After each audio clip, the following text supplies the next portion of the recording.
Welcome back to the channel. So where do England go from here? Best performance in years in the semi-final at the weekend against the Springboks. I think it was their best performance since they beat New Zealand in the semi-final of the 2019 World Cup, and it's a great platform for this team to move forward on the back of. Now, I know they've got a game still at the end of the week. There'll be team news tomorrow, but I thought this was a good opportunity to discuss this England team, discuss their game plan, discuss the players, and perhaps players we could see leaving the squad and some coming in, and just where they are going into the future. So drop a comment down below. Let me know what you make of it. Let me know your views on anything I touch upon in the video, and also make sure you like it, and if you can hit that subscribe button, then I'd really appreciate it. But let's get into it. So to reiterate, England's game plan and execution against South Africa in that semi-final was brilliant, and it was a really important performance, even though the result didn't go their way, I think, in the tenure of Steve Borthwick, because I think it was maybe the first time that a lot of fans will feel that they have a team there that they can get behind, that they are proud to support again, and that's something they can build on heading into the future. However, having had a little bit more time now to reflect on the defeat and the dust to have settled on that semi-final, I think it also highlighted maybe where the limitations of this England team are at the moment, in that they had a game plan, they executed it excellently, it couldn't really have gone better for the first hour or so.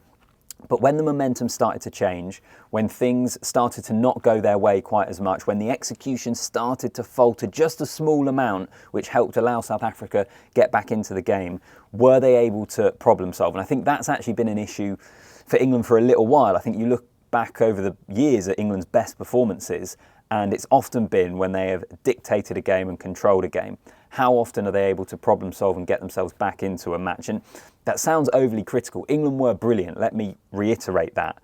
But did we see that limitation there? And I think maybe that is best exhibited by the attacking game, or lack of attacking game. And on the one hand, the conditions didn't allow for waves and waves of attacking play in this game. But even so, it's been an issue for England for a little while now of how threatening they are in terms of actually scoring tries, and also their efficiency when they get into the 22.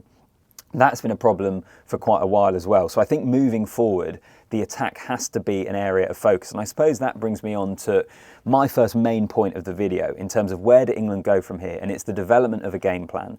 Steve Borthwick has already started to have a positive impact on an England team that, as he said in the Six Nations, were not good at anything when he took over. I think we've seen the maul defence against the Boks was absolutely outstanding, was brilliant. A number of occasions in that first half, South Africa had line-outs in the England 22. You were thinking this is going to be really tough for England, and they defended the maul excellently. Their kicking game we saw as well was very good. I think the line-out has started to be an area that they have improved.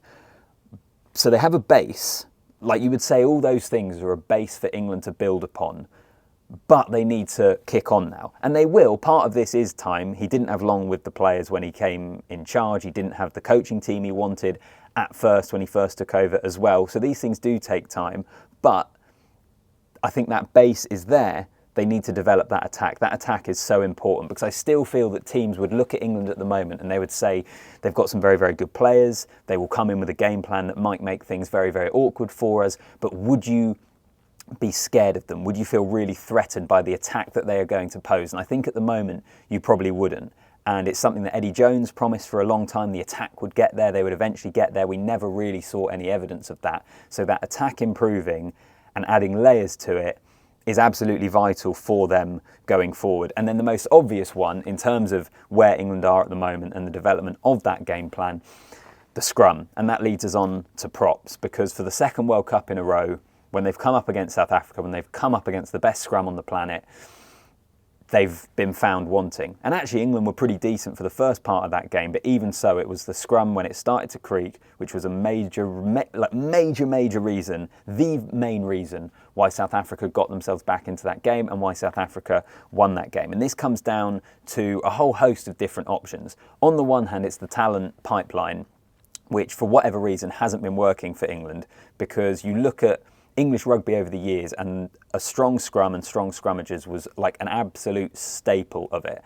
And for whatever reason, that isn't the case now. Ellis Genge has come through since the last World Cup. He's a brilliant all-round prop, you'd say a decent scrummager, but not a top scrummager. And Kyle Sinclair, likewise, a good all-round prop. But in terms of actually a scrummager, I'm not sure he's one of the top options there. Now, England are doing things to try and correct this. They've got these camps that the RFU are now running to try and help bring through that next wave, that next age of front row forwards. But it's also about them getting opportunities in the Premiership. I think that's been an option over the last few years as well. So that's another area that I know Steve Borthwick is very, very keen on improving. But I tell you what, let's run through the team as well in terms of where do England go from here and look at where the team is. I mentioned props. Dan Cole, Joe Marler, they're both going to move on. So you've got Ellis Genge and Kyle Sinclair there, Bevan Rodd, Vaurapava Ruskin, Will Stewart. There are maybe options there, but I still think England need to bring through some more options in the propping stocks. And it's about game time, I think, when you look at hooker. Jamie George will be around for a little while longer, but the amount of work he was asked to get through at this World Cup highlights pretty clearly the lack of depth in behind, particularly if there is concerns over Luke Cowan-Dickey's fitness. So Bevan Rodd, Jack Walker, players like that need more game time and need to develop their games. Into the second row, and I actually think second row is a pretty good area for England. Atoje's still there. Him and Chesham have made a pretty good partnership. George Martin had a breakthrough game at the weekend. You do wonder, whatever career George Martin goes on to have with England, which could be a long and very fruitful one, that is the sort of game that people will look back on and say that was the match that George Martin announced himself on the international scene, because he was excellent. And I think in the second row, England are pretty well stocked. The back row, you'd say similar, particularly on the flanks. I know Courtney Laws is going to leave a big hole. Billy Vunipola maybe moves on soon. I think number 8, possibly an issue, but Ben Earl has come through this World Cup and been excellent. You've got the Curry boys there. I feel like in the back row, England have options. If you look at Tom Pearson, for example, who didn't quite get into this squad, Tom Willis, Jack Willis. I feel like in the back row, England aren't too bad. Scrum half, there's going to be a bit of rotation, isn't there, with Ben Youngs and Danny Kerr probably moving on. Danny Kerr another year at Quins, but how much longer he keeps playing for, how much longer he's selected. I don't think he'll ever retire from international duty. But at the same time, at scrum half, you feel like they've got options there. Mitchell has established himself as the first choice in this World Cup. Jack Van Poortvliet would have been a part of the team had he not got injured, so he will come in again. And I still think Rafi Quirk is the guy that long-term for England, if he can stay fit, is the one I'm most excited about, the one that I think could be the best scrum half out of all the options England have. So I'll definitely keep an eye on him moving forward. Fly half is the same, isn't it? It's going to be Owen Farrell, George Ford. Yes, they're kind of in their 30s, but they will keep going. And you look at someone like Johnny Sexton or a Dan Biggar, if they stay fit, then I think they could still be pretty key for England. Marcus Smith as well and his development. The big area for England actually in terms of the backline is the centres, which has been the case for ages, hasn't it? How long have we been talking about the midfield for England and them chopping and changing? I don't know how much longer Manu Tuolangi goes. We'll wait and see, but you could see him taking a lucrative contract in France in the not too distant future. So yeah, I think there's going to be some change in that area. Where they deploy Ollie Lawrence, do you deploy him at a 13? What do you do at 12? Massive question marks in the centre for England. Does Henry Slade come back in, for example, a guy that was probably the big omission from the World Cup squad? So definite questions to be answered there.